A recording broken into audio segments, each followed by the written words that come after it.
Amis sportifs, bonjour, bienvenue sur Sport Plus du jeudi 28 novembre 2019. Les 4 coins du continent africain vont vibrer ce week-end au rythme des matchs de groupe de Coupe Interclub africaine, la Coupe de la Confédération et la Ligue africaine des champions. Eusaïe Football Club, le représentant béninois, s'est envolé tôt ce matin pour Rabat, la capitale marocaine, où il va rencontrer Renaissance Sportive Berkane. Ce sera le dimanche 1er décembre prochain au stade municipal de Berkane. Nous allons en parler sur ce plateau. La Vital'Or Ligue 1 était à sa 6e journée le week-end écoulé. Les principaux enseignements à l'issue de cette journée dans cette émission avec Bruno Goudio-Adoula qui a déposé le tablier après 6 journées seulement, lui qui annonçait vouloir remporter le titre avec UPI ONM.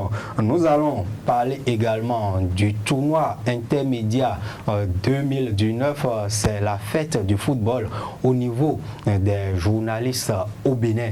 Le président du réseau des journalistes de sport au Bénin avec nous sur ce plateau, René-José Sagbo, va nous donner un peu plus de détails sur l'ouverture des inscriptions de ce tournoi 2019.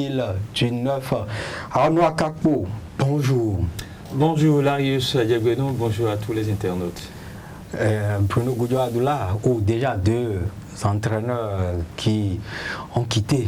Oui, je ferai x2 parce qu'avant Lantan Wadja, il y a également Aruna Amidou, qui je peux même dire, je ne sais pas s'il a commencé le championnat avec Buffle de Barocco après la Super Coupe remportée justement contre Isaïe. Après, timidement, on a appris qu'il est parti. Donc lui-même, il n'est plus là. Il a également Tairo Adam Tchabi aussi, qui n'est plus sur le banc de Dynamo. Donc en 6 journées, il y a 4 coachs qui sont partis. Oui, la Ligue 1, René Sagbo, la Ligue 1 commence bien cette saison avec des entraîneurs, des patrons, des encadrements techniques qui quittent leur poste après quelques journées pour insuffisance de résultats. Mais bonjour amis téléspectateurs. Oui, il faut simplement dire que, comme nous l'annoncions il y a quelques mois sur ce plateau, cette Vital'Or Ligue 1 pour la saison 2019-2020 s'annonçait très relevée. Et on constate aujourd'hui que certains entraîneurs font déjà les frais de l'état de cette compétition.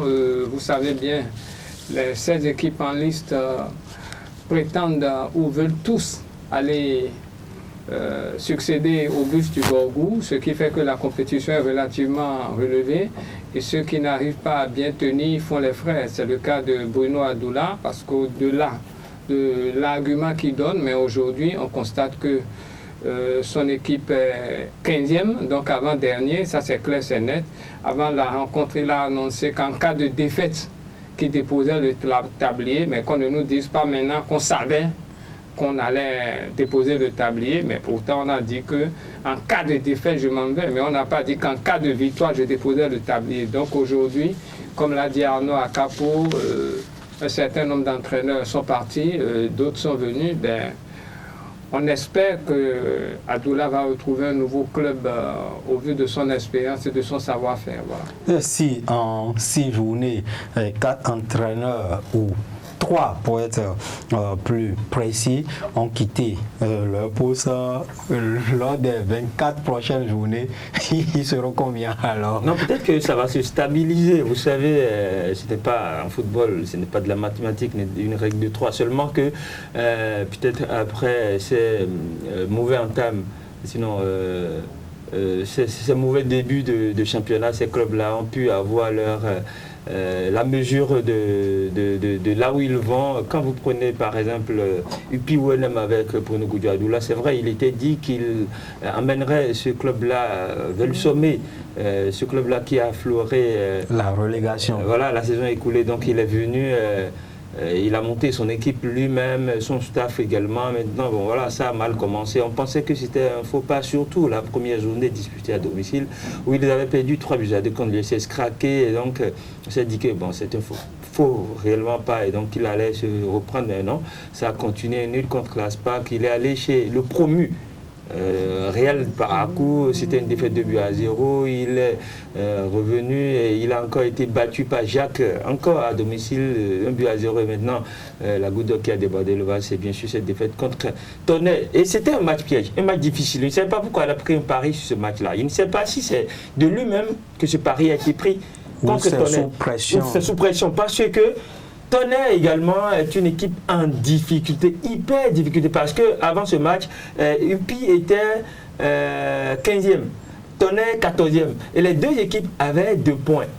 Même résultat, je dirais, 2 matchs nuls, même nombre de défaites, même nombre de goals différentiels, négatif, -4.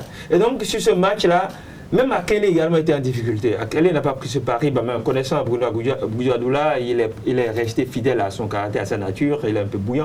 Donc il a pris ce pari-là. Je me suis dit, est-ce qu'il n'y a pas une pression, une petite pression du board de UPI derrière, donc ce qu'il a mené juste même pour anticiper. Sinon, écoutez, même Énergie également est en difficulté. Donc je ne sais pas pourquoi il a pris ce pari. Donc forcément, il a dû jeter l'éponge, voyant peut-être l'orage qui se prépare. Parce que vous savez, démissionner, c'est encore mieux que d'apprendre qu'on a été viré. Effectivement. Et lors de cette 6e journée, on a noté la première victoire de la saison des Dragons FC de Louimé. C'était un déplacement chez Énergie FC de la SB2E, une formation qui est en difficulté. Cette formation, après cette belle prestation au niveau de la Coupe de la Confédération en 2017-2018, en passant le premier tour préliminaire, le club des électriciens traverse depuis lors des difficultés en championnat. Comme UPONM la saison dernière, Énergie a floré également la relégation. C'est à la dernière journée que Énergie s'est maintenue en Vitalor Ligue 1. On s'en souvient, excusez, Larios a dit, non, on s'en souvient très bien, lors de la dernière journée, c'était à Franco, et c'est ce match-là qui a valu à Franco la relégation. Et donc Énergie apparemment ne s'est pas bien relevé, ne s'est pas bien remise de sa fin de saison de l'année dernière, bien qu'ayant fait un bon recrutement également. On a vu Lazadi de ce côté-là. Il y a également encore Nestor Rovel, l'ancien attaquant de Aspac. De ce côté-là, on a vu d'autres joueurs également qui sont venus renforcer ce club-là, mais apparemment, la mayonnaise n'a pas pris, et donc Énergie est toujours en difficulté pour ce début de championnat précis. Je crois qu'ils sont également dans les 3 derniers. Oui, Énergie actuellement est 13e avec 5 points plus avec un 3 derniers. Oui, goal différentiel de moins 3. L'autre équipe qui a remporté sa première victoire, c'est l'AS Tonnerre de Boycon, le club du peuple, devant son public, a vaincu le signe indien, 1-0 après 6 journées disputées. ASPAC, l'association sportive du port autonome de Cotonou, est revenue de très loin, menée 2-0 en première période par l'Union sportive de Sémécra qui sur ses installations. ASPAC est revenu très fort en seconde période pour s'imposer 4-2. Il faut noter également la belle victoire d'Aïma FC à Misrete face à Real Sport de Parakou, le promu qui continue d'allier les contre-performances, et également la jeunesse sportive de Cobert GSP a été tenue en échec sur ses installations, 1 but partout par le champion en titre Buff FC du Borgou. Résultat identique entre son dauphin, le dauphin des Buffs lors de la saison écoulée, Beke FC, et la jeunesse athlétique de Cotonou. À René Pleven au classement, nous avons Eusèbe Football Club qui reste aux commandes grâce à un succès probant, ou même si on peut le dire que cette victoire a été poussive, 1-0 sur la lanterne rouge Dynamo FC d'Abomey. Suivez ici le compte rendu de cette rencontre qui s'est déroulée au stade René Pleven de Cotonou. 13 points pris sur 18 possibles. Esaü Football Club a creusé un peu plus l'écart avec ses poursuivants à la tête de la Vital'or Ligue 1 au terme de la 6e journée. Le club universitaire distance un groupe de 4 équipes ayant 10 points chacune grâce à sa victoire sur la lanterne rouge Dynamo FC de Parakou, 1-0. La victoire a été difficile, mais néanmoins nous avons pu arracher les 3 points, c'est le plus important. Contenu par les conducteurs de l'UNACOP de Parakou en première période, Michael Dossou et ses coéquipiers doivent attendre la 56e minute et un coup de patte de Massim Kokbon pour faire la différence.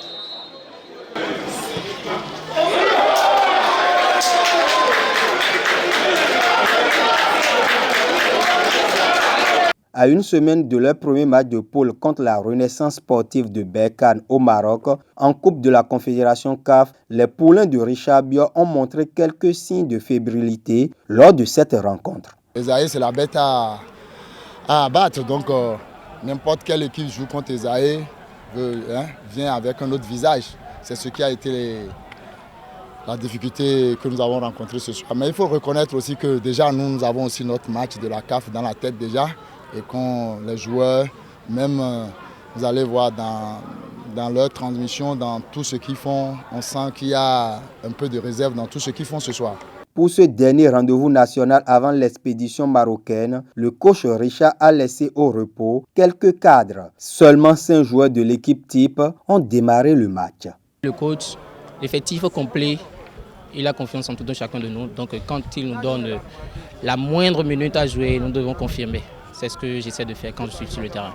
René Sagbo, Esaü FC a battu la lanterne rouge. C'est une logique, mais plus qu'une logique, cela permet aux poulains de Richard Biot de mieux aborder la phase de groupe de la Coupe de la Confédération le week-end prochain. Ben oui, exactement. Une victoire qui donne un peu le moral à la troupe à Richard Biot. Qui s'est envolé ce matin, bien sûr, pour le Maroc. Ceci est d'autant plus important qu'ils déclaraient à la fin de la rencontre qu'ils ont aujourd'hui leur position sur le plan de l'échiquier international à défendre. Et il faut rappeler aussi qu'il avait quand même près de 5 joueurs qui ont été mis au repos, donc on n'avait pas forcément toute la machine à broyer de Esaü Football Club sur l'aire de jeu. On avait ce qu'il fallait pour faire le score et je pense qu'aujourd'hui, Esaü peut faire le voyage en toute quiétude en attendant d'affronter la Renaissance sportive de Berkane dimanche prochain et garder bien sûr la tête du classement. C'est d'autant plus important et on leur souhaite non seulement la victoire, mais qui reste toujours commande parce qu'aujourd'hui, ce n'est qu'une bonne chose pour cette équipe d'être à la tête. Ça traduit la bonne santé de l'équipe, même si le déplacement effectué ce matin se fait un peu avec le cœur maîtris. Il faut avoir le courage. Nous y reviendrons tout à l'heure, René Sagbo. Et Arnaud Akakpo, avec ou sans manière, et il faut dire que la chance peut-être du champion des fois, vous n'avez pas besoin de manière pour remporter certains matchs. Surtout que c'est Dynamo, on peut dire que c'est le match des extrêmes. Et que, Esaü, c'est le champion en titre, c'est le club qui représente le Bénin sur le continent africain actuellement. Que bon, il n'y a pas photo, mais en football, il n'y a pas de logique qui tienne. Lorsque, surtout, vous jouez un club en difficulté, comme Dynamo, c'est toujours difficile. Forcément, ça s'est traduit sur le match. Vous avez vu comment ça a été. Ce n'est pas forcément les joueurs qui étaient mis sur le banc qui ont conduit Esaü à ne pas bien gagner, mais il y a cette pression de ne pas bien faire. D'accord, qui a amené ces joueurs-là à ne pas vite se transcender. Maintenant, quand vous êtes une équipe, et quand vous êtes une équipe en forme ou bien bâtie, quand ça ne vient pas dans le jeu, ça vient sur un coup de génie. Et c'est ce qui s'est passé avec Massine Kopman, qui sur un coup de génie, un coup franc direct, a logé le ballon dans le petit filet du gardien de Dynamo. Il ne pouvait rien faire. Surtout que Massine Kopman, il faut le dire, depuis les 4 derniers matchs de Usaïe, c'est l'homme en forme. Il a marqué contre Génération Foot du côté de Thiès au stade Lat Dior. Il a marqué contre Real Sport, bien sûr. Non, c'est Michael Dosso qui a marqué, même si il a été désigné homme du match à la fin de rencontre. Voilà. Donc voilà, il a encore marqué. Donc on peut dire que quand ça ne vient pas du jeu collectif, dans le jeu, eh bien, ça peut venir sur un coup de pied arrêté d'un jeu. Donc c'est ça une équipe en fait. Oui, et il faut ajouter que Usaïe est en tête avec 13 points plus 3. Usaïe est suivi d'un groupe de 4 équipes qui disposent de 10 points chacune. Il s'agit de Aspac Football Club, Aïma FC, Buff FC et Jeunesse Athlétique de Cotonou. Béké est 6e avec 9 points plus 3. 9 points également pour l'association sportive de la Vallée Omnisport, mais un Goravera de plus 2. L'Union sportive de Semen-Craqué dispose également de 9 points, mais plus 1.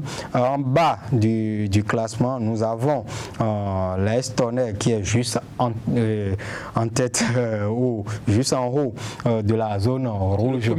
Oui, de la zone rouge.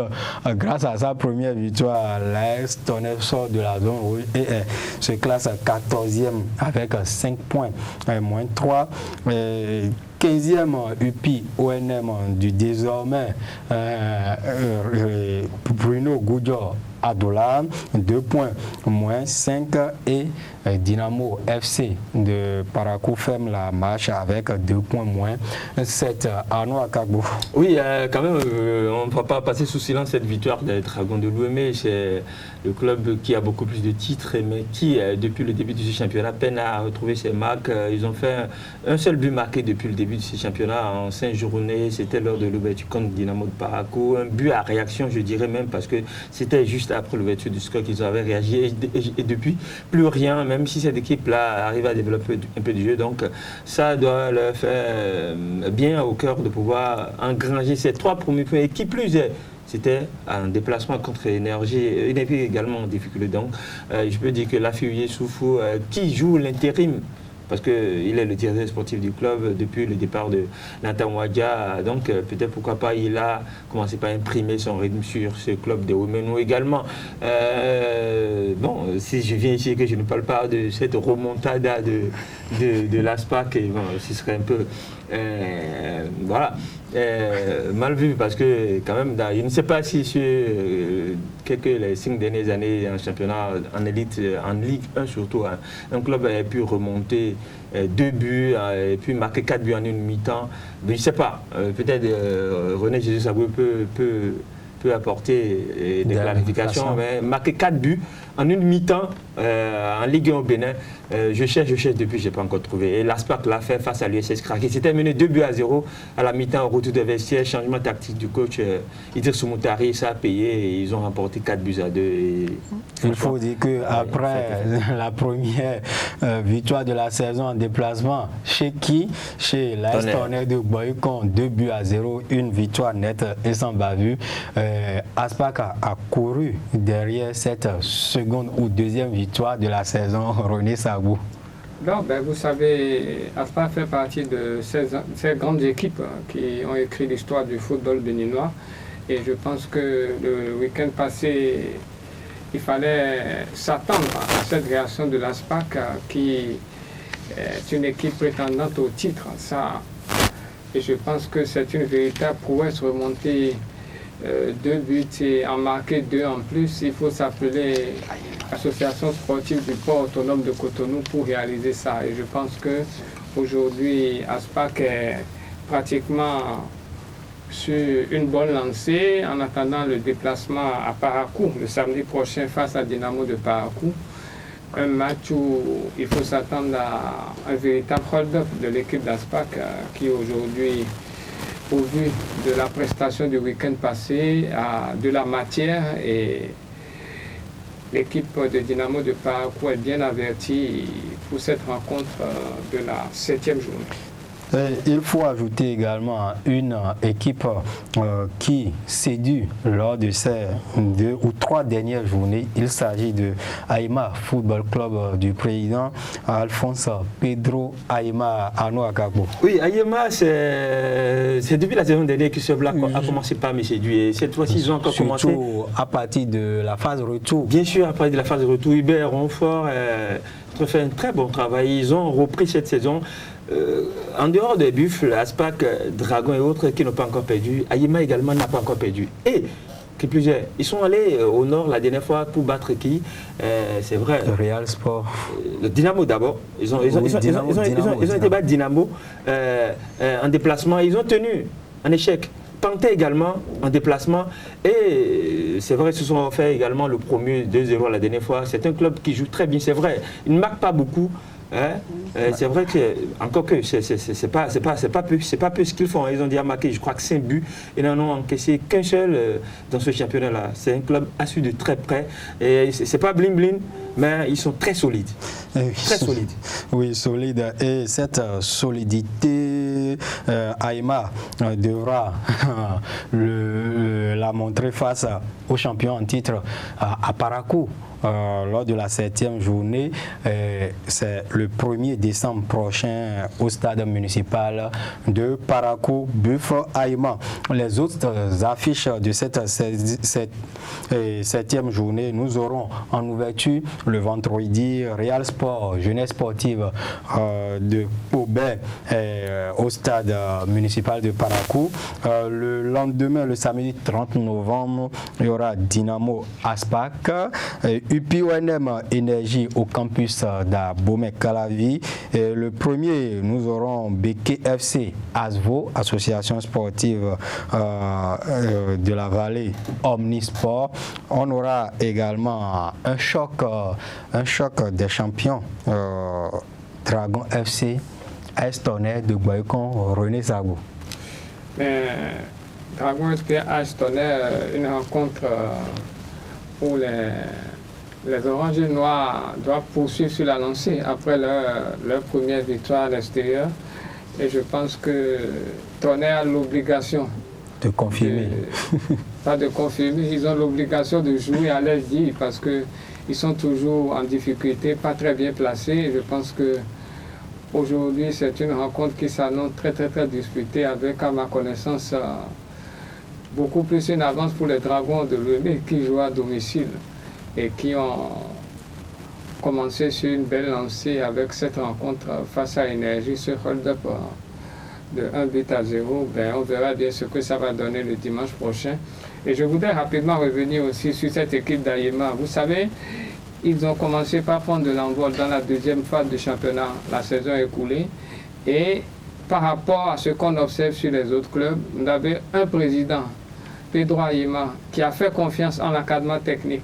Et aujourd'hui, quand vous prenez Hubert Ronfort, un bon entraîneur qui a eu le temps, après la saison, de revoir son effectif et la main libre pour travailler, il n'est pas trop perturbé par son président et le résultat est là aujourd'hui. On souhaite beaucoup de bonheur pour lui et encore que là, ça ne s'annonce pas facile, c'est vrai qu'ils sont dans le peloton de tête et ils sont de sérieux prétendants, mais il a de grosses cylindrées aussi, on verra bien ce que ça va donner pour la suite. La jeunesse athlétique de Cotonou se déplace à Tchoukouma pour affronter Panthère FC de Djougou. À Noakapo, cette affiche Panthère chaque. En cas de victoire, les Panthères vont rejoindre la Jacques avec le même nombre de points, 10 points. Et oui, justement, cette rencontre me rappelle celle de l'année dernière qui opposait les deux formations à Cotonou lors de la phase retour. Je me souviens bien, ils étaient à 1 but partout, le score. Ce qui est sûr, à la dernière minute, coup franc, je disais 92e ou 93e minute, coup franc à la lisière de la surface. des Panthères de Djougou, et Harold Aboragbe prend le ballon, il exécute parfaitement, et c'était l'égalisation. Les supporters de Djougou n'étaient pas du tout contents, ils ont crié à l'arbitrage au vol, mais c'était super. Et donc je suis sûr que cela pourrait, pourquoi pas, déteindre sur ce match-là. Et encore que la journée dernière, c'est vrai que ce n'était plus Panthère, c'est Béquet, mais c'était un club du Septentrion, jouait contre Jacques. Béquet a égalisé également dans les dernières minutes, donc peut-être que ça peut influencer cette rencontre-là entre ces deux formations. Surtout que le Jacques joue très bien et Panthère également joue très bien. Et donc ce sera un très beau match. Oui, très beau match, mais l'autre affiche de cette 7e journée qui pourrait retenir l'attention des férus du Curon, c'est l'Union sportive de Sémécrac et Esaü Football Club au stade de Saint-Louis, stadium de Craqué. Mais cette rencontre a été reportée pour permettre à Esaü Football Club de mieux aborder les matchs de groupe de la Coupe de la Confédération Total CAF en 2019.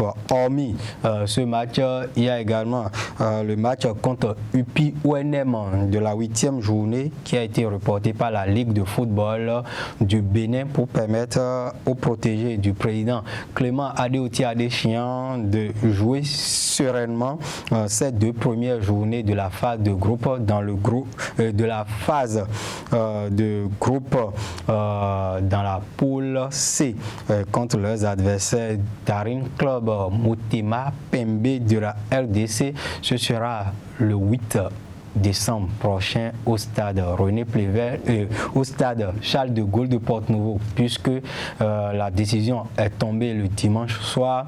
Le stade René Pleven qui accueillait jusqu'à ce stade de la compétition les matchs en compétition africaine de Esaü Football Club a été disqualifié et les universitaires sont envoyés vers Porte-Nouveau. Ah ouais, écoutez, en football, sur le plan continental, il y a quelques normes. Donc voilà, donc ce n'est pas une surprise également de comprendre, de savoir que René Pleven a été disqualifié parce que ça ne répond pas à toutes les normes en ce qui concerne l'organisation du football au plan international. Donc bon voilà, écoutez. Une pelouse un peu fatiguée ou amortie. C'est très fatigué, amorti. C'est posé en 2007. Il est dit que 10 ans après, il faut la changer. Donc nous sommes en 2019, donc depuis 2017 c'est passé. Et donc quand on y joue même, on vous conseille des fois que ça bouge. Oui, surtout quand il pleut quelques heures avant. Voilà, c'est détrempé, ça bouge même, et donc ce n'est pas bon pour la pratique du football. On sait, mais on s'y adapte donc à l'international, souffrant que les instances y mettent une croix. Oui, mettre une croix, mais cela va laisser un peu les protégés de Richard Biot orphelins de leur public. Non, pas forcément orphelin, parce que lorsqu'on est supporter de Esaü et qu'on tient à cette équipe, quel que soit le lieu, on amène une rencontre de Esaü, tout le monde doit se déplacer. Donc il n'est pas question. Et pour revenir au stade René Pleven, cette décision n'a surpris personne. On le sait bien, le stade n'est pas réglementaire. Je pense que la CAF a essayé un peu clémente du fait de la fermeture du stade de l'Amitié en permettant que les rencontres se jouent là. Mais désormais, il va bien falloir aller à Porte-Nouveau. Parce que déjà, un seul exemple, au-delà de la pelouse dont parlait Arnaud Akapo, la tribune de presse n'en existe pas. On sait dans quelles conditions les reporters font les matchs. C'est vrai, beaucoup de sacrifices pour la presse sportive, mais ne faites pas venir des reporters, des journalistes sportifs de l'étranger pour travailler dans ces conditions. Donc, ce n'est que justice faite. Ce n'est que justice et nous attendons l'entame des matchs de groupe de Esaü Football Club qui s'est envolé comme on l'annonçait en début d'émission pour le Maroc ce jeudi matin dans le cadre de cette première journée dans le groupe C contre la Renaissance sportive de Berkane. Mais avant de revenir sur les affiches au programme de cette Coupe de la Confédération, phase de groupe. Nous irons sur les stades de Ligue 2 du Bénin pour prendre les nouvelles de ce côté. La Ligue 2, on a noté 18 buts inscrits à l'issue de la 6e journée disputée le week-end dernier. Arnaud Akakbo. Oui, le match le plus prolifique en but, c'est celui qui a opposé du côté de Kandi. Chaourou, Cavalier de Niki. Bien, justement, oui, Cavalier de Niki qui recevait Avranco Omnisport, donc 5 buts à 0 pour Cavalier de Niki. On peut dire Avranco a été pourquoi pas. Après la gagné, les Cavaliers, ils ont continué la fête. Ils ont continué la fête, donc Avranco a été tout simplement balayé.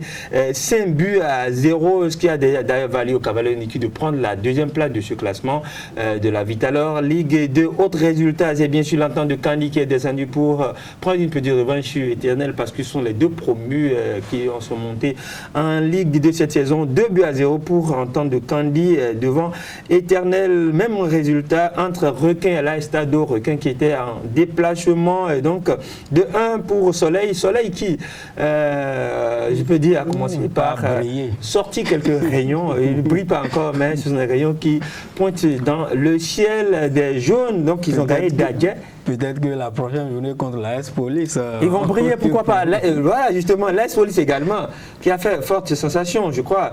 A tenu en échec oui, contre l'AS Cotonou, le club de Cotonou. Donc, ils se sont aussi pointés, ils ont pointé leur bout du nez. Donc, 1 but partout. Je disais tantôt, Soleil a battu Dadjet de 1. 0 but partout entre Dynamique FC et Espoir de Savalou. C'est une petite surprise. Hein. Espoir de Savalou que je constate n'est pas trop en verve dans ce début de championnat. Ce club qui aspire à monter en Ligue 1, pour moi, c'est une petite déception. Donc, parce que Espoir de Savalou est actuellement 4e avec 11 points à 4 longueurs de leader Dynamo Dabomey. Dynamo Dabomey qui a d'ailleurs battu à Sauce 1 but à 0, 2 buts à 1 pour Adjidja devient devant Audio FC également. Déplacement, hein. Oui, Audio FC également aussi. C'est comme Espoir de Savalou pour moi et AS Cotonou. Ces 3 clubs-là, ce qu'ils ont annoncé, je le vois un peu s'écarter de cette jet. Bon, bref, nous sommes seulement à la 6e journée.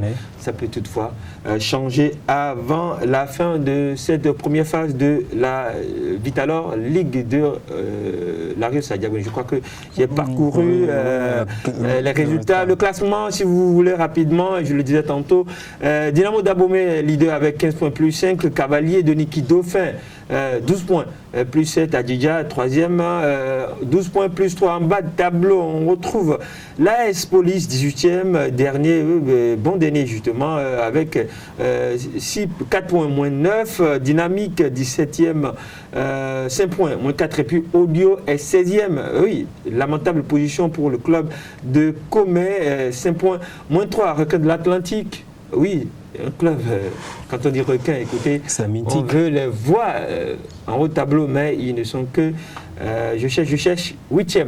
Voilà, de ce classement. Merci Arnaud Akakbo. Et comme je l'annonçais à l'entame de l'émission, les matchs de groupe de compétition africaine démarre ce week-end et le représentant béninois Esaïe Football Club sera donc sur le terrain du stade municipal de Berkane pour affronter la Renaissance sportive dans le groupe C. Et pour le compte de cette première journée, les étudiants ou les universitaires sont en route pour le Maroc et ils vont essayer de représenter dignement ou de faire ce qu'ils ont l'habitude de faire depuis leur découverte de la scène continentale avec cette belle victoire obtenue du côté de Nouakchott et ce succès probant qui les a placés un peu en orbite à Thiès la dernière fois. Esaïe Football Club, Renaissance sportive Berkane, quelles sont les chances des poulains de Richard Bior, René Sago? Déplacement périlleux, mission difficile, mais pas impossible, pourrais-je dire, parce que quelque part, pour qui connaît cette équipe de Zaïre, c'est une équipe qui sait voyager, qui sait faire des résultats en déplacement. Maintenant, la seule inquiétude, c'est de savoir dans quel état cette équipe s'est envolée ce matin pour le Maroc parce que de sources bien informées, nous apprenons que côté moral, côté financier, ce n'est pas trop le grand sourire parce que cette équipe, sauf autre décision, nous attendons les responsables des arrêts qui viennent nous confirmer, mais de sources bien informées, ils n'ont eu aucun soutien ni de la fédération ni du ministère des Sports, ce qui nous paraît un peu surprenant parce que lorsque nous jetons un coup d'œil sur ce qui se passe du côté des nations sœurs qui ont eu la chance de se qualifier du côté du Togo avant l'entame de la compétition, je pense que la saison écoulée, le gouvernement a donné quand même 20 millions selon nos investigations aux équipes qui étaient en compétition, mais ici, jusque-là, rien. Et je me dis, est-ce que du côté de Zaïre, on a pu doper le moral? Parce que vous savez, dans ce genre de déplacement, il faut forcément assurer les primes des joueurs. Ça, c'est tout le minimum pour leur permettre de pouvoir répondre à ce qu'on leur demande de l'autre côté. Est-ce que ça a été fait?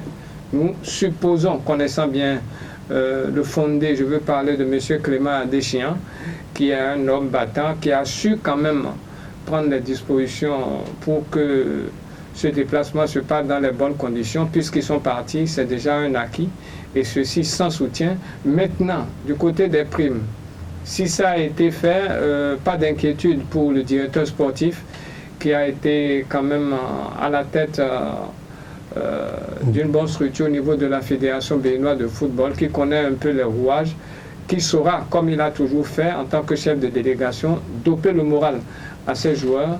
Maintenant, sur le terrain, il faut avoir le courage de le dire, c'est l'équipe qui a été finaliste de la saison écoulée. Ça serait un peu difficile, même si aujourd'hui, ce qui me réjouit, c'est que l'effectif est resté relativement intact parce que beaucoup disaient qu'il fallait renforcer de sources proches de l'encadrement technique. Un travail a été fait, mais ceux qui étaient venus dans l'espoir de renforcer cette équipe n'ont pas été à la hauteur. Malheureusement, beaucoup ont été remerciés. On verra si sur la même lancée, ceux qui ont fait le travail jusque-là pourront tant soit peu limiter les dégâts. Je peux le dire ici parce que moi, le gros mal que je souhaite à Eusare dimanche prochain, c'est de pouvoir déjà faire tout au plus un match nul. Et si même il doit avoir défaite au vu de tout ce que j'ai dit au début, que ça soit une défaite relativement étriquée. Mais je pense quand même que quelque chose va être fait. Je pense à une grosse surprise de Eusare dimanche prochain du côté du stade de Berkane. Oui, Arnaud Akapo, Eusare entame une nouvelle aventure sur le continent le dimanche 1er décembre prochain. Mais on peut le dire ici déjà, est-ce un péché de révéler le football béninois à travers ce qui se fait de mieux au niveau du championnat à la face du monde? Ça a tout l'air d'être un péché de représenter le Bénin quand on est au Bénin et que cela se passe comme cela. Oui, c'est avec un pincement de cœur qu'on le dit. Oui, c'est vrai, le Bénin est un pays qui n'a pas beaucoup de moyens, mais quand il s'agit des priorités, il faudrait qu'on sache faire la part des choses.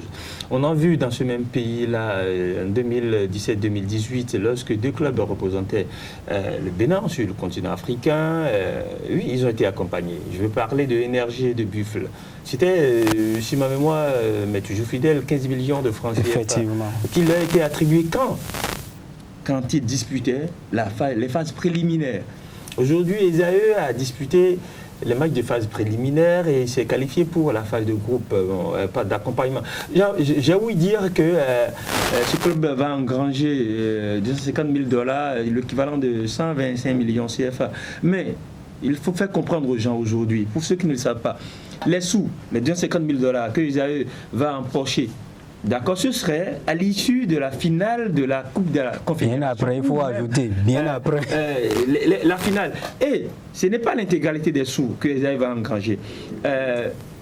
S'il y a des pénalités, ok, c'est dedans que la CAF va soustraire. S'il y a, je ne sais pas, quelque chose à devenir dans l'organisation des matchs, il y a quelque chose qui a été attribué à tort ou à raison à Esaü, la CAF va puiser dedans pour payer. Et c'est parce qu'on sait qu'il y a toujours de cette situation qui arrive. Peut-être un arbitre qui a laissé une ardoise dans un hôtel ou quelque chose du genre, on passe par là, on soustrait tout de ces sous-là et c'est le reste maintenant qu'on donne à Esaü. Donc ce n'est pas au début ni exactement à la fin que Esaü va engranger de ces sous. Maintenant, ça c'est un volet.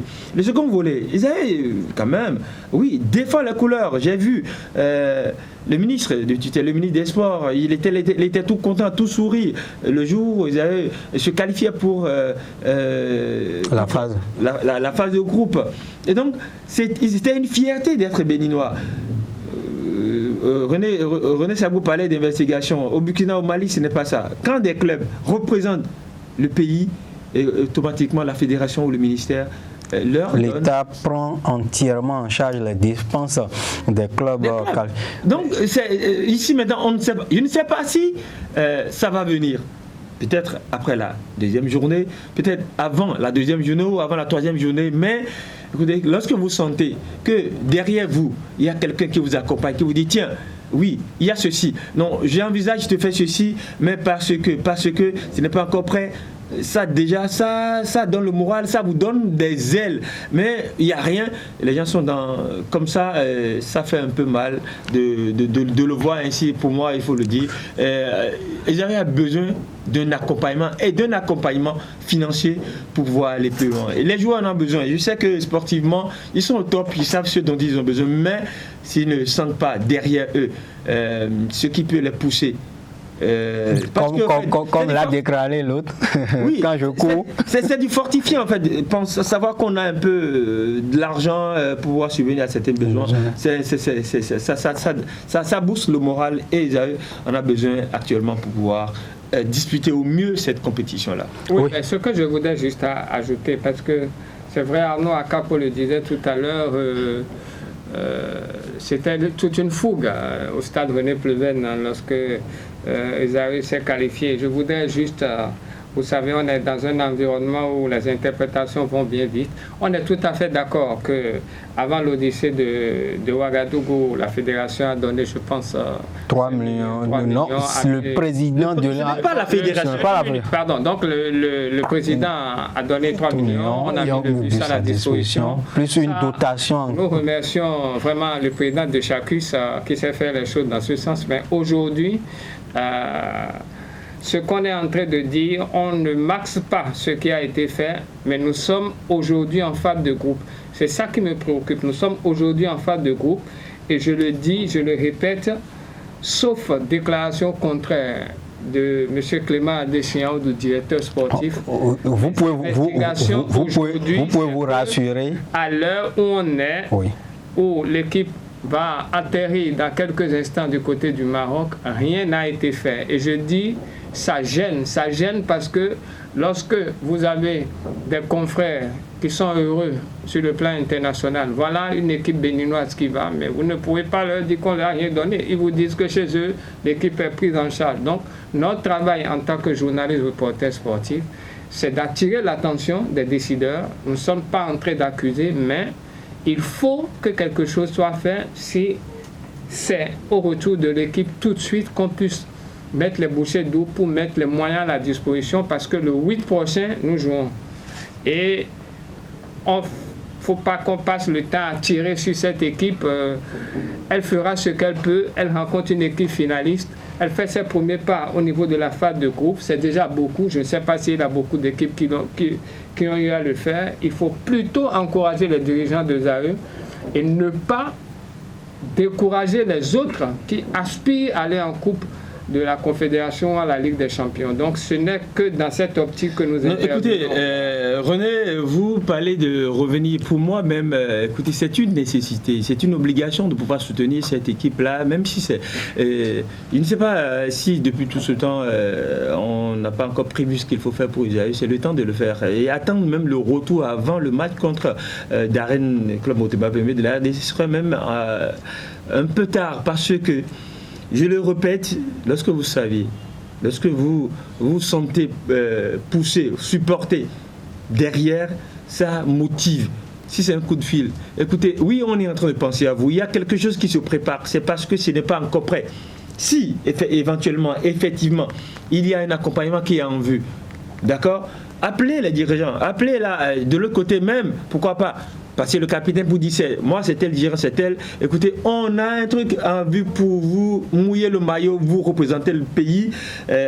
Avant votre retour, ce sera fait. Ce serait bien parce que les joueurs vont sentir que, écoutez, parce que ce qu'on dit là, tout ce qu'on dit, les joueurs le savent. Ils savent qu'ils n'ont pas ce qu'il faut. Oui, Esae, c'est un club privé. Esae, c'est un club particulier. C'est une association, loi 1901, qui est obligée de se débrouiller. Mais avant tout et après tout, Esae défend le club. Mais comme vous l'aviez dit dans votre chute, ça va décourager ceux qui vont peut-être, pourquoi pas, jouer la Coupe de la Confédération. Peut-être on va en parler. Pour se qualifier, on va dire, mais si cela en est ainsi, autant s'arrêter ici pour ne pas dépenser. Oui, c'est un club qui a besoin de... Mais ils ont besoin d'accord. Ils défendent les couleurs du Bénin parce qu'on va dire quoi ? ESAE du Bénin. Et le Bénin aujourd'hui a une place à défendre sur le continent africain depuis qu'on a été 4 finalistes de la Coupe d'Afrique. Et donc, de toutes façons, Arnaud on n'a pas personne, mais je le dis, mais il faut attirer. On se retrouvera sur ce plateau et on espère bien avoir le directeur sportif de ce qui est sûr. Si d'ici une semaine quelque chose a été fait, nous aurons certainement un responsable des AE. Mais je vous disais tout à l'heure. Ce que je disais, plutôt Arnaud Akapo, quand je disais à leur retour, on vous dira qu'ils sont en voyage, il n'y a personne qui est là, mais je suppose que déjà dimanche soir, lundi, les choses doivent être faites avant qu'on ne revienne dans une semaine. Mais vous pouvez vous rassurer, René Sagbo, jusqu'au moment où nous parlons, rien n'a été fait, aucun d'accompagnement pour cette participation à la phase de groupe du Esae Football Club, même l'accompagnement moral que ces autorités du sport béninois pouvaient donner à cette équipe pour aller vers des institutions financières, rien de rien. La direction du club pour mieux représenter le Bénin sur l'échiquier international se débrouille pour continuer ce qu'ils ont bien entamé, faire rêver le public sportif béninois.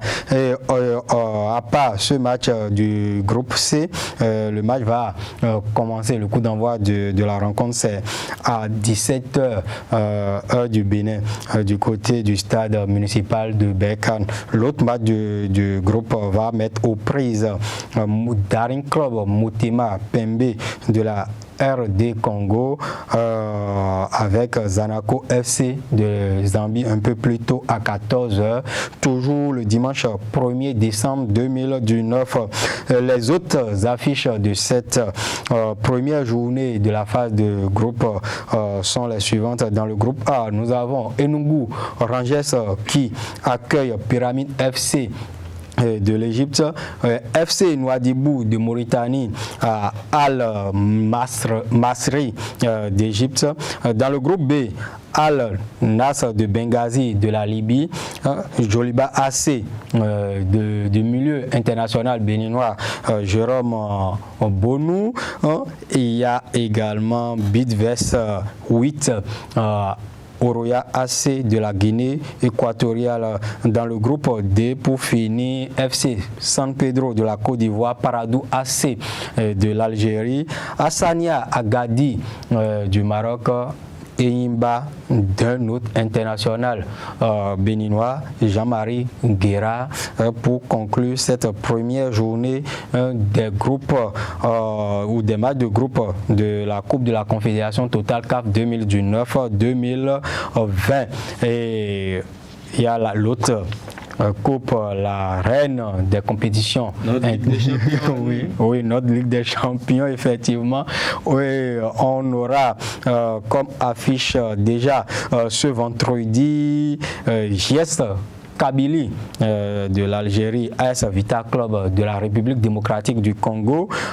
El Hilal du Soudan, FC Platinum du Zimbabwe, Étoile sportive du Sahel de la Tunisie, Al-Ahly. Le recommande du trophée 8. C'était Al-Ahly il y a 5 ans, c'était du lourd, mais cette fois-ci Al-Ahly, bon voilà, elle a perdu de sa superbe. Mais Al-Ahly se retrouve toujours en phase de groupe de la Coupe de la Confédération. Le club a été demi-finaliste l'année dernière, si j'ai bonne mémoire. Oui, mais bon, écoutez, demi-finaliste, c'est comme, je peux le dire, excusez, Anne Griff, le Real Madrid, au niveau de l'Afrique, phase de groupe, 8e de finale, 23e fois pour le Real Madrid. Mais depuis un certain moment, Al-Ahly, quand on parle de Al-Ahly avec Flavie Amando il y a quelques années, et qui encore... Aboutrika. Voilà, Aboutrika et le gardien de but, écoutez, c'était du lourd. Et quand vous voulez jouer à Al-Ahly, c'est avec la peur au ventre qu'on se déplace au niveau du Caire au stade international.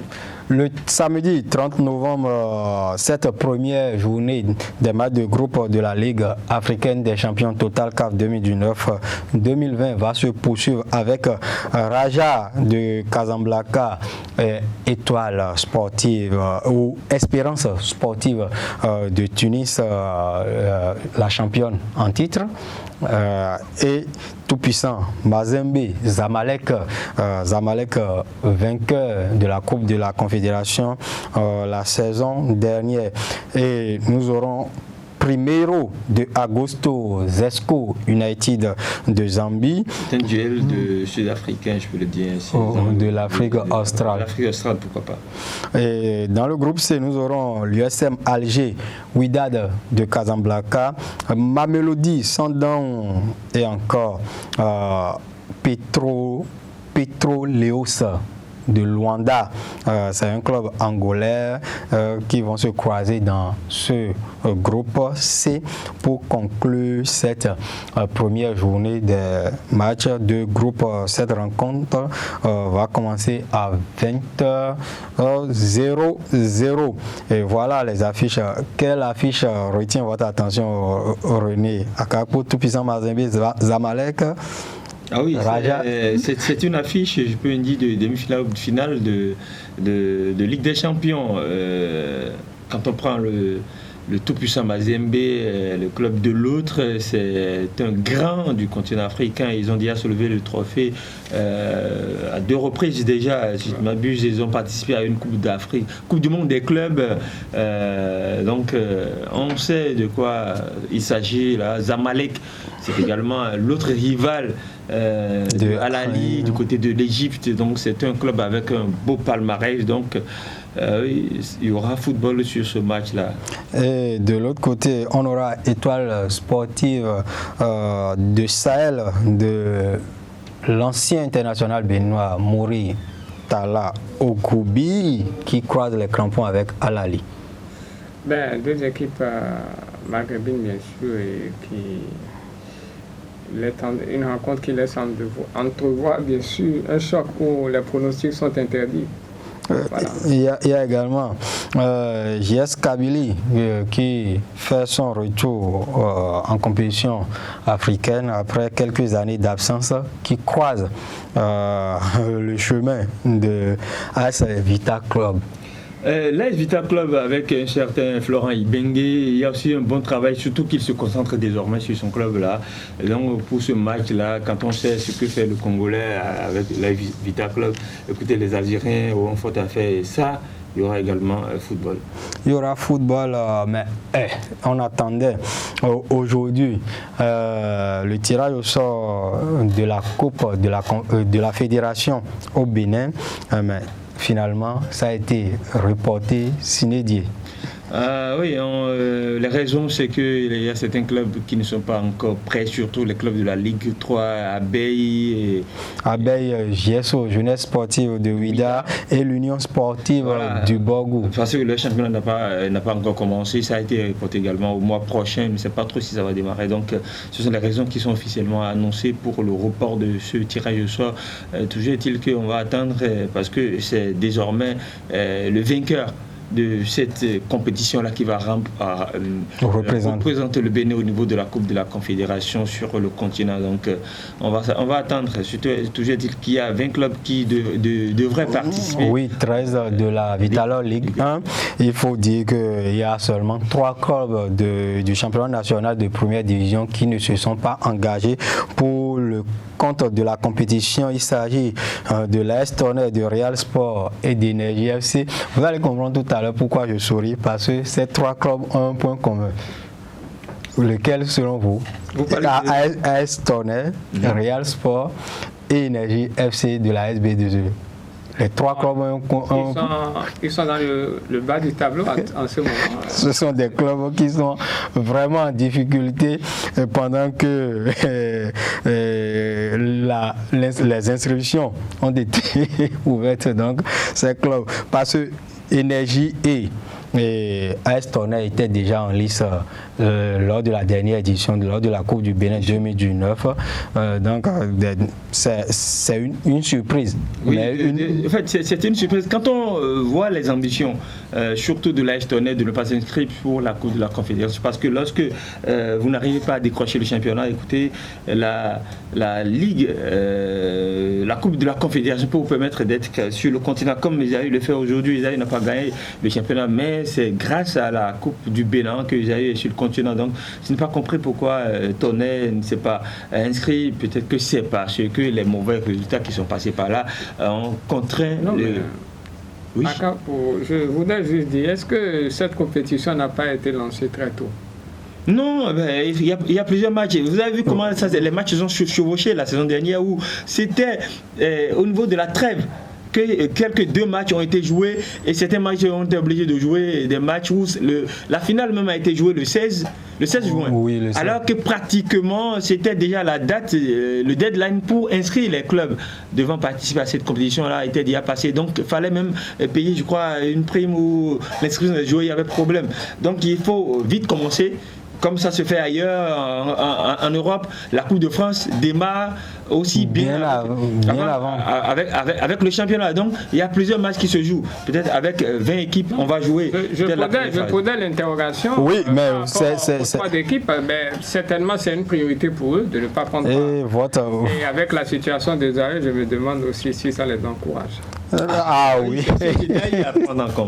Et rapidement, la liste de ces 20 clubs qui sont dans les starting blocks de la Coupe de la Fédération 2020, et là, Esaü FC vainqueur la saison. En parenthèse, Esaü FC qui sera désormais sur 3 tableaux. Oui, on ne le parle pas. C'est assez rare pour voir le signaler, parce que depuis presque beaucoup de saisons, on ne voit plus un club s'engager sur plusieurs compétitions, parce que naturellement les clubs béninois sont éliminés avant les phases de groupe de compétition interclubs sur le continent. Esaü veut se succéder aussi. Qui sait il y a la finaliste de l'édition dernière, l'association sportive du Port Autonome de Cotonou, Aspac Football Club, Aïma Football Club, Asvo Football Club, Béké FC, Buffle FC, Dragon FC de l'OME, Dynamo FC de Paraco, Jacques JSP, Panthère, UPONM et USS Craqué pour le compte des clubs de la Ligue 1. Les clubs de la Ligue 2, il y en a 4 à Vrancourt, Omnisport, Dynamo FC d'Abomey, Entente FC de Candy, Éternel FC du président qui chapeaute la commission d'organisation de cette coupe, Firmin Aklogan. Enfin, nous avons les 3 déjà cités ici de la Vital'Or Ligue 3, la jeunesse sportive de Ouida, l'Union sportive du Borgo et enfin Abeille FC. Par contre, là, ce qu'on ne sait pas, c'est si c'est un tirage intégral où il y aura des... comme cela se fait. C'est le tirage du premier tour, comme ils l'ont fait. Si c'est un tirage intégral où on peut remporter n'importe où, il y aura des têtes de série et que les autres vont. Je ne sais pas comment ça va se faire. Voilà. On attend le président. C'est un détail également qu'il faut préciser. Est-ce que c'est un tirage intégral où on met tout le monde, comme ça on fait un tirage où n'importe qui peut croiser n'importe qui, où il y aura des têtes de série comme dans d'autres compétitions. Oui, ok. Bon, une nouvelle rapidement. Eusaïe Football Club, pour participer à la phase de groupe, a renforcé son effectif, même si ce n'est pas comme les supporters le voulaient. On dit souvent qu'il faut compter sur ses propres armes. Et Eusaïe Football Club a fait qualifier 4 de ses joueurs qui disputent déjà le championnat national de première division. Il s'agit des défenseurs Valdo Yabi, il peut jouer des deux pieds ou sur les deux côtés de la défense, latéral gauche comme latéral droit. Il y a également Sam Mevi, c'est un bénino ivoirien qui évolue dans l'as de la défense des universitaires. On a le co-meilleur buteur de la saison dernière du club Envitalor Ligue 1, Fedino Osei, et Touré Fadou, le milieu de terrain, qui ont été qualifiés pour jouer la compétition. Donc, à partir de cet instant, Eusaïe dispose encore de 2 licences pour renforcer son effectif. Pour le compte des départs notés, il y a Sani Chaban qui est reparti à Aspac après les tours préliminaires, ainsi que Antonin Ousso qui évolue désormais avec l'UPI ONM, l'attaquant double buteur au stade Cheikh Modibia de Nouakchott, Ulrich Dachefon est retourné dans son club après ce prêt. L'association sportive de la Vallée Omnisport AS VO. Il y a également un autre qui a été transféré carrément d'Eusaïe Football Club pour Asvo également, Dieudonné Dandinou. Et il y a d'autres qui sont là, mais qui n'ont disputé la moindre minute avec la formation universitaire lors des tours précédents. Il y a notamment un attaquant ghanéen que le club espère toujours récupérer pour poursuivre cette aventure. Et nous allons parler rapidement de la Coupe du Monde de Beach Soccer qui se déroule au Paraguay avec la qualification des Lions de la Teranga du Sénégal pour les quarts de finale hier. Les Sénégalais ont remporté leur 2e match de la compétition face aux Émirats Arabes Unis, 3-1, et sauf la première place du groupe C avec un total de 6 points plus un goal average de 6. Le Sénégal est suivi de la Russie qui compte également 6 points, mais goal average 0. Et il faut dire que ces quarts de finale de la Coupe du Monde de Beach Soccer commence ce jeudi. On aura comme affiche Italie, Suisse, Japon, Uruguay, Brésil, Russie et Sénégal, Portugal. Et nous reviendrons pour l'issue de cette compétition. À signaler que le Sénégal est le champion en titre de l'Afrique en ce qui concerne cette discipline, le football de la plage. Oui, on va souhaiter bonne chance, bonne compétition à ces Sénégalais qui représentent l'Afrique, qu'ils aillent encore plus loin, et pourquoi pas le Bénin qui a commencé aussi le championnat de beach soccer il y a quelques mois. Donc on va voir un peu. Il y a encore du chemin à parcourir par les. Oui, on va attendre des années pour voir. Parcourir par les Bénin. Surtout que les Nigérians se sont fait humilier à cette édition de la Coupe du Monde en 10-1 pour leur match inaugural contre le Portugal, et au finish, le 3e match, ils ont perdu 12-2. Écoutez, il y a, comme on le dit, il y a un premier jour pour quelqu'un dans une compétition. Donc hier, sinon pour ces matchs-là, pour cette compétition, le Nigeria était en apprentissage, pourquoi pas, et donc ça a été dur pour ces Nigériens. Quoi qu'on connaît de quoi ils sont capables, vous imaginez, il y a toujours à apprendre quand on va à l'international pour certaines compétitions.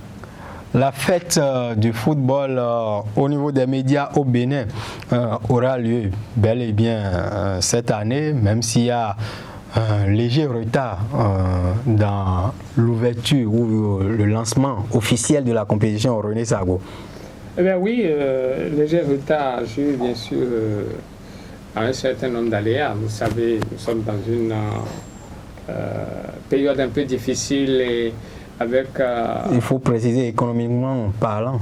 Oui, je dis période difficile surtout pour les partenaires bien sûr qui ont quelques couacs pour nous accompagner, mais cela n'a pas empêché quand même le bureau exécutif du réseau des journalistes de sport de lancer cette 6e édition avec un peu de retard et quelques modifications puisque pour ne pas trop dévoiler, l'ambition déjà au début du bureau exécutif c'était de délocaliser la compétition. On devait sortir cette année.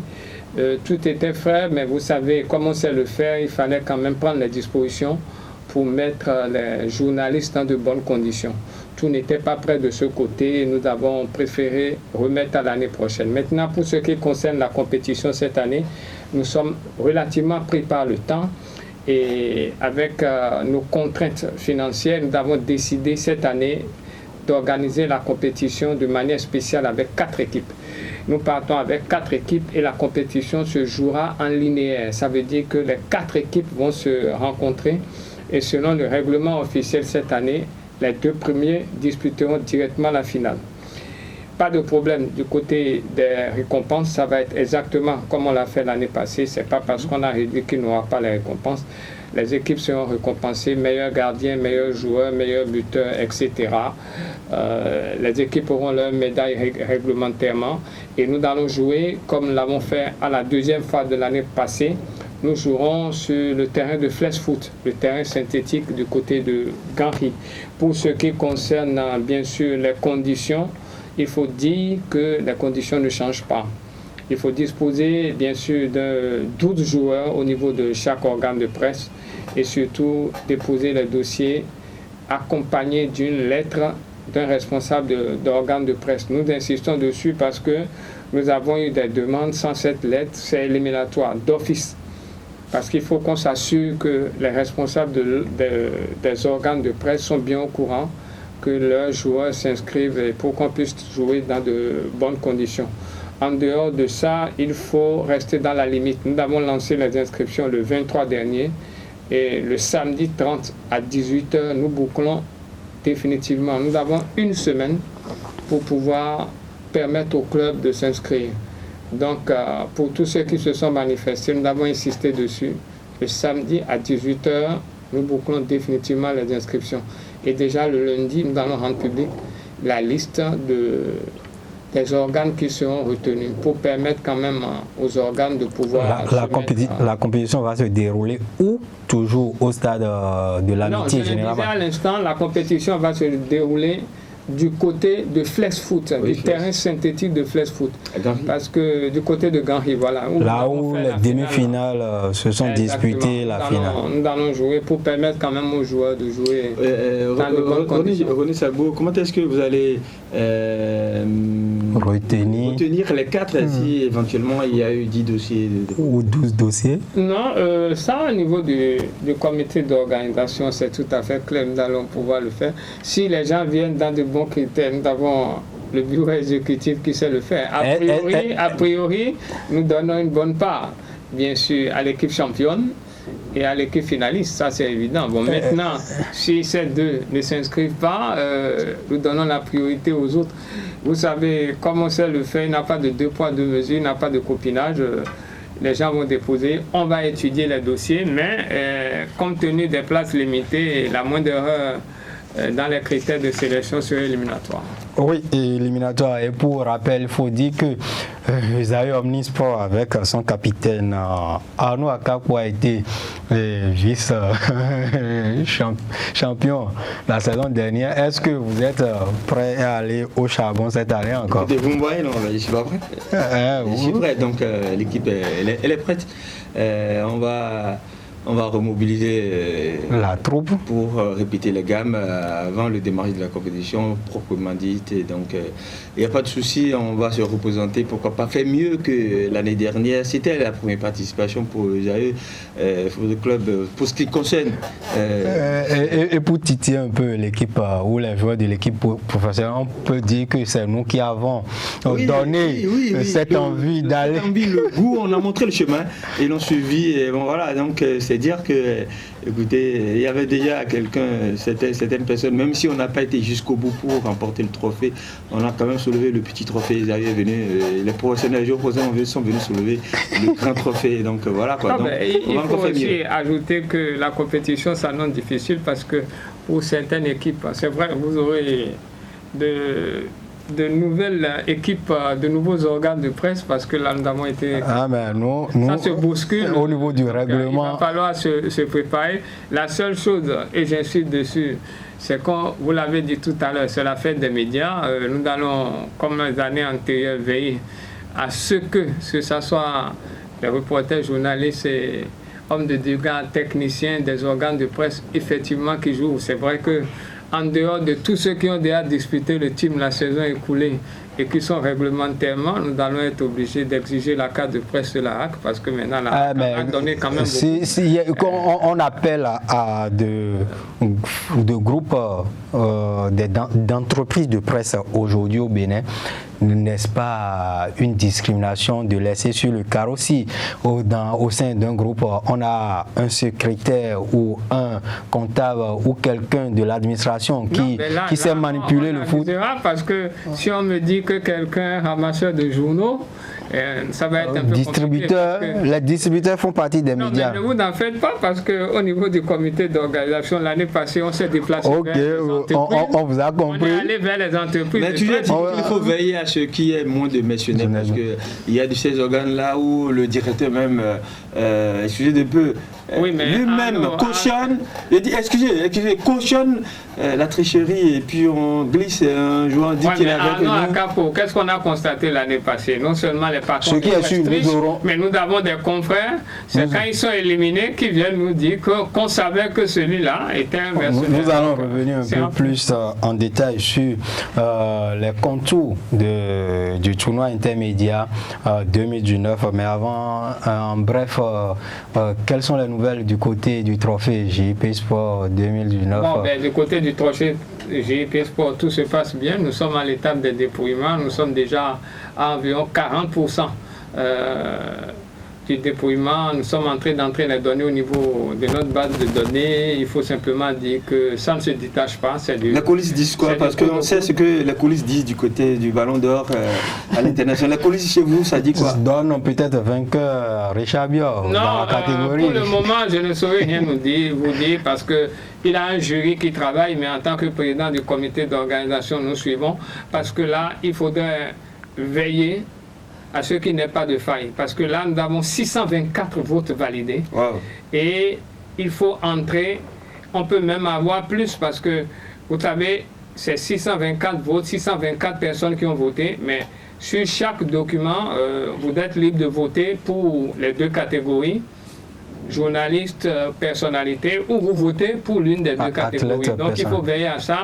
Les votes qui ont été disqualifiés, il y a beaucoup d'erreurs. Vous voyez, dans la catégorie des personnalités, vous avez Richard Bior, mais au niveau des sportifs, on vous classe à la Bessatuné, on vous classe au Dila Anwanou, mais on ajoute Richard Bior, c'est un vote nul. C'est deux catégories différentes. Nous allons revenir, mais le 8, nous allons rendre public la liste. Que les gens soient patients, nous sommes seulement à 30%, nous veillons à ce qu'il n'y ait pas de faille. Je l'ai dit, le nom de tous ceux qui ont voté sera rendu public. Les noms, bien sûr, de tous ceux qui ont voté seront rendus publics. Ceux qui ont eu les votes validés, leur nom sera rendu public avec les raisons de l'invalidation de leur vote. Pourquoi les votes n'ont pas été pris en compte dans les 624, nous allons tout expliquer. C'est démocratique. On donne 5 points à celui qui est classé premier, 3 points à celui qui est classé deuxième et 1 point au troisième. Donc, le vainqueur va être déclaré lauréat. Merci à vous et c'est la fin de cette émission. Nous souhaitons une bonne chance aux ambassadeurs béninois du côté du Maroc, les poulains de Richard Bion. Bon match à eux et qu'ils nous ramènent un bon résultat. Et sportivement, votre chers amis internautes, merci de nous avoir suivis.